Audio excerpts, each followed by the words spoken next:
நயினார் நாகேந்திரன் அடிக்கடி என்ன சொல்றாருன்னா, திமுகவை எதிர்த்து எல்லா கட்சிகளும் ஒன்றிணையணும், அதனால எல்லாரும் நம்ம கூட்டணிக்கு வாங்க அப்படின்ற மாதிரி பேசுறாரு. குறிப்பா எல்லாரையும் தான் சொல்றாரு. அது தாவேகா விஜயா இருக்கட்டும். இதேதான் நான் உங்களுக்கு சொல்றேன். இதேதான் திமுகவை எதிர்க்க பாரதிய ஜனதா கட்சியினுடைய மாநில தலைவர் மத்திய எங்க மாமா நயினார் நாகேந்திரன் சொல்றாங்க அந்த கருத்தை. அதேதான் திமுகவின் தலைமை சொல்லுது.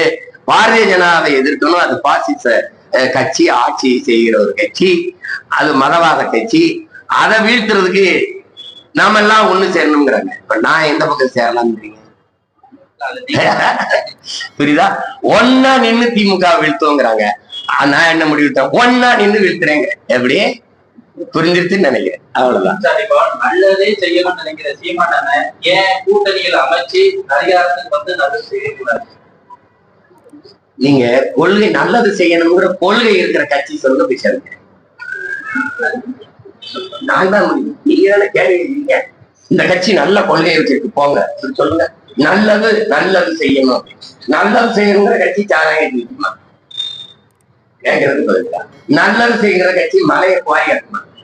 கிரப்டர் போடுமா? கிரப்டர் கல்குவாரி இருக்குமா?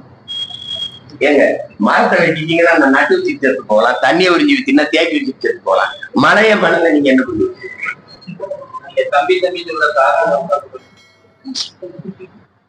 அது போய் என் தம்பி வந்தாருன்னா வித்தியாசம். நீங்க உங்க அண்ணன் கூட போய் சேருவீங்களா?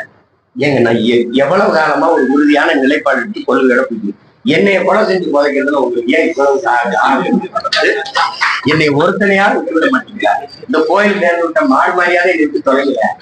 என்னையும் எழுதுறப்போ என்ன கூட்டணி வையுங்கிறது.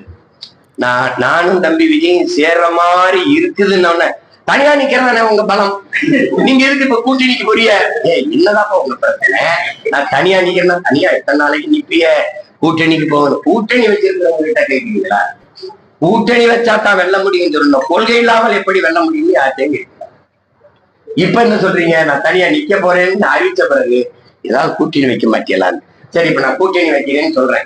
நாளைக்கு நீங்க என்ன நீங்க தனியா தானே நீங்க அதானே பலம். ஏன் இப்ப கூட்டணி வைக்கிறீங்கன்னு கேட்டு அந்த கழுதை சொல்லுவாங்க, முன்னாடி போனா கிடைக்குது, பின்னாடி போனா உதைக்குது. இப்ப நான் என்ன வேண்டா செய்யறது? அது மாதிரி எது செஞ்சாலும் நீங்க இப்படி கேட்டுட்டு இருந்தீங்கன்னா நான் என்ன? நான் தனிச்சுதான் போட்டேன்.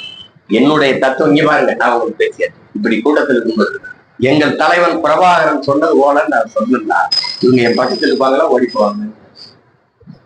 இதுல எந்த தலைவர் படத்துக்கு பக்கத்துல என் தலைவர் படத்தை போடுறது போட்டா இருப்பாங்களா?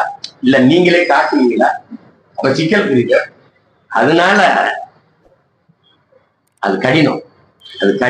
அதை விட்டுருவோம். நன்றி, மகிழ்ச்சி.